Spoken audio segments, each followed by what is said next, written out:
What's going on, world? It's your boy Gemini Brown here, back with another episode of Nalo Kicking Knowledge. Today is Tuesday, May 15th, 2018.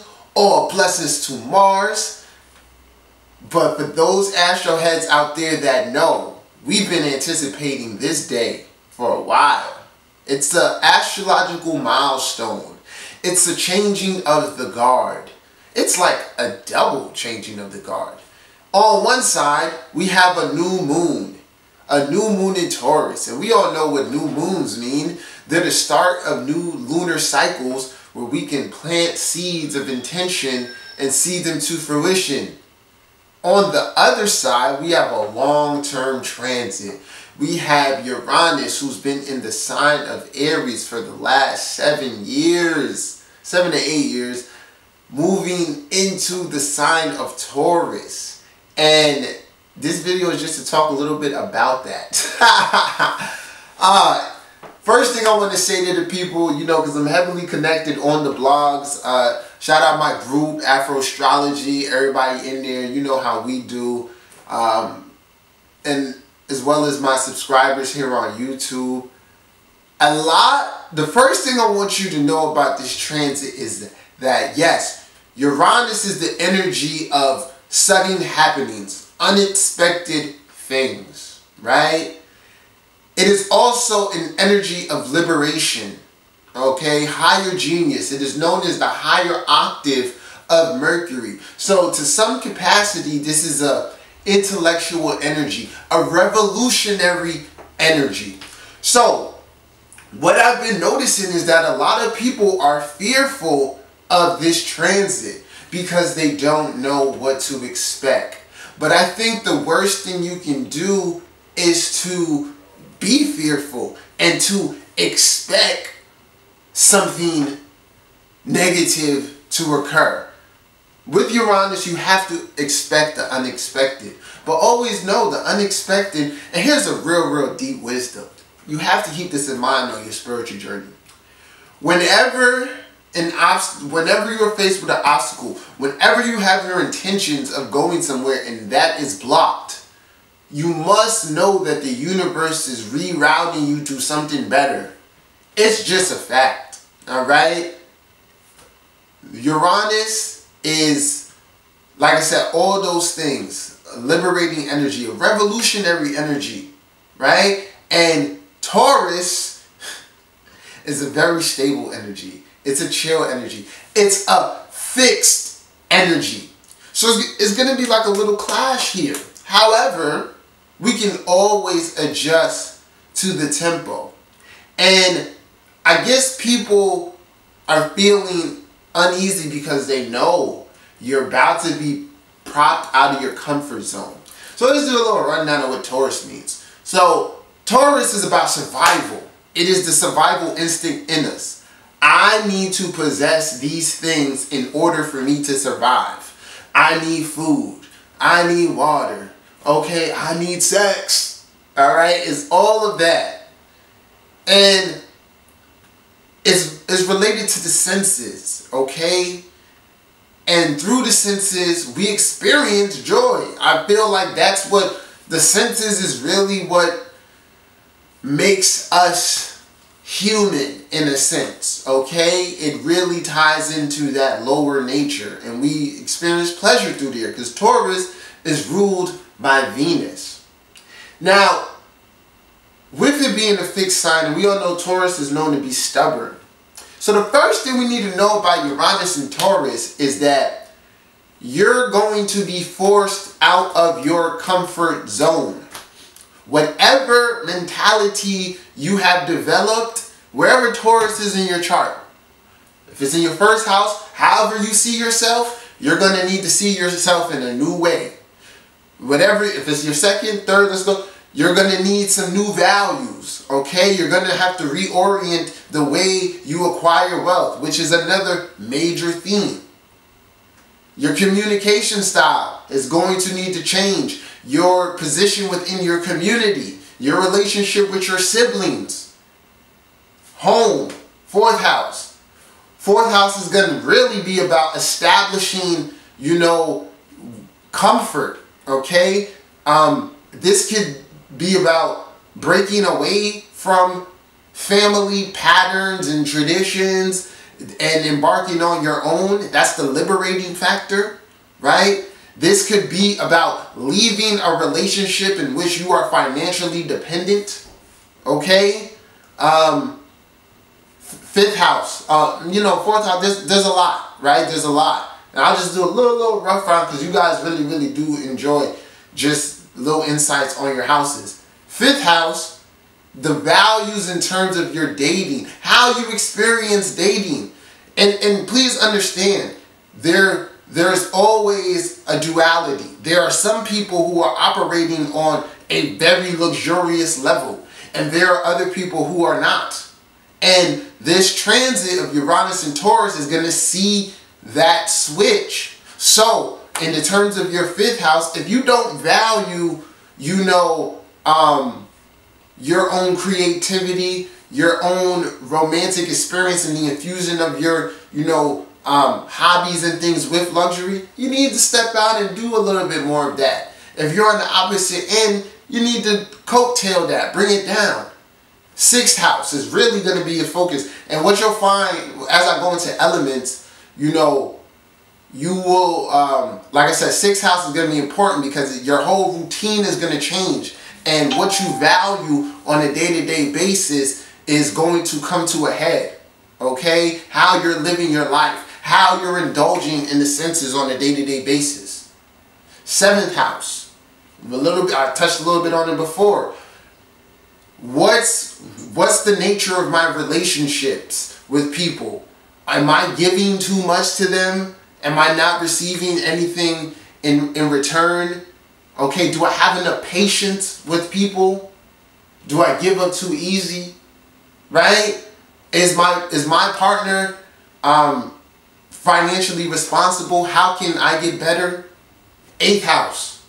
Right? What that's joint. So this is really like for married people, this is going to really come to a head.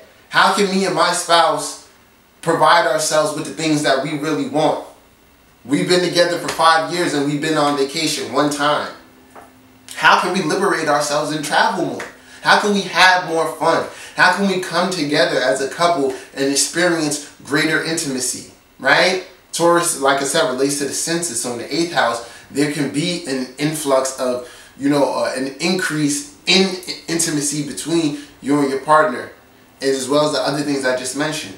Or for those people, who are very sexual, you're going to have to get that desire nature under control. A lot, and actually it's so funny. Probably the most worried people I've received emails from are people with Uranus going into their eighth house. And like I said, everyone knows that they're going to have to come out of this comfort zone and stop the shit they've been doing. So just with the eighth house, I just experienced that. It's liberating. Do the work. Do the work. Get it under control. Free yourself. Always focus on that.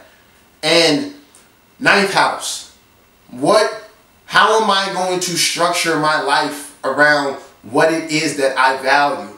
Okay? And just to put this in there, Venus rules Taurus. So you have to always look at where Venus is in your chart. So for ninth house people, you're taking where Venus is and you're bringing those values to your ninth house in order to enrich your life. Okay? Obviously, it deals with long distance travel. It deals with higher learning. You're going to be specializing in something. You're going to, be probably seeking to go back to school. 10th house. How can I create the life I want through my career? How can I generate more wealth? And mind you, this is Leo rising. So North Node is still in your sign. And this is really urging most of you to creatively express. Alright? Turn that creative hobby, turn all those things, that confidence that you have in yourself and those little hobbies into something you could generate wealth from. But let's keep in mind, Saturn's in Capricorn. So you can't avoid the hard work. You have to put it in. But this has a real payoff for you guys. And just like for everybody, we need to be making investments in what we want. So if you're, you know, Uranus in your 10th house and you want to step it up career-wise, you're going to have to invest in yourself, right? Because 10th house Uranus, I see that just as entrepreneurship, you know, becoming a boss, doing my own thing, investing. So we know about all these things like cryptocurrency, you know, Bitcoin and all of that. Get on the wave, take a chance. This goes for everybody, but I'm saying obviously in the 10th house, this is going to hold more emphasis for you. 11th house, expanding that social circle, becoming in with, coming around more like-minded individuals, people who believe in the same things that you believe in, or value, I should say, the same things that you believe in. Taking your hopes, dreams, and wishes, and also investing in them. Grounding the ideas for that and putting them out in the masses. This is Uranus's original house. So just to give an example, for an 11th house person, you know, food, Taurus is food, is farming, you know, is all of that. So if you like let's just say an example of a farmer. It's something I seen. I remember I seen this thing with they had a dating site for farmers. Like, if you're a farmer and you're trying to meet another farmer or someone who's into that lifestyle, join this website. So it's about taking, you know, the things that you're really about, right? In the sense, or whatever business you're trying to start. It could be jewelry, it could be whatever. You're going to have to use technology in order to enhance that business. All right? 12th house, this is, you know, about spirituality. This is about recognizing, you know, how you hold yourself back. And more than likely, that is going to be through your need for pleasure or the repression of your need for pleasure. This definitely speaks to 12th house people. I highly suggest getting out there and going to a different country, picking up on their customs, seeing how they live life. If you're here in America and you're stressed out, you feel spiritually bogged down, take a trip to somewhere. Egypt, Peru, right? Have a spiritual experience. Experience life from their point of view. And come back and infuse that into your own life. But like I said, it's going to really, that one's 12th house is really going to be about just finding that balance between the material and the spiritual, between indulging and discipline and self-control. Okay? So that's just a little bit through the wheel how we could all, you know, liberate ourselves further.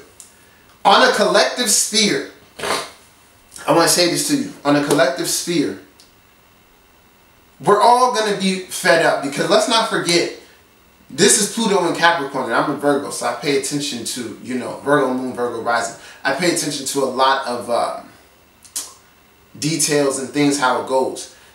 Every year, the cost of living is very much so increasing. All right? And I live in America, and not everyone lives in America, but I think overall, we all see this, that the cost of living is drastically going up. Uranus is rebellion. It is revolution. I see that the people will get fed up with this. And things like cryptocurrency, social media, allow you to reach this financial freedom, right, on your own. So the more people infuse themselves with the ability to generate their own wealth, the less shit that they're going to be willing to take from the government. Pluto is in Capricorn. Capricorn is the government. It is undergoing a transformation. This, you know, this harmonious energy between them, I believe, is going to see a reformation within the banking system. This has occurred before. If I'm not mistaken, something with Teddy Roosevelt and Social Security became prevalent last time Uranus was in Taurus. So don't accept things. Come together, especially like I said, if you're You got Uranus in that upper half of the zodiac. How can we really, you know, get change going? We don't have to accept this, you know, financial punking that they're trying to do. Another example I want to give is that a lot of us shop at Walmart. And like I said, there's going to be a changing of the guard. If you are way too obsessed with name brands, you need to reevaluate the value that you're placing on that. And I'm bringing up Walmart because Walmart has this brand. Just like ShopRite has their own brand and stuff too. But I know Walmart is bigger. Great value, right? So you got oatmeal, or let's say you got Raisin Bran, right? Raisin Bran cereals. Raisin Bran maybe $4. And then you got great value Raisin Bran, which is probably going to be half of what it is. It's up to you to assess the value in the things that you are purchasing. Okay? People bring certain things to my attention about the prices certain astrologers charge for a birth chart reading, and you know, that's not my business. I do what I do, they do what they do. But we all need to start evaluating the value that we're placing on things, and is, you know, what is worth our expenses. Major themes, okay? And then the last thing I just really want to leave you with is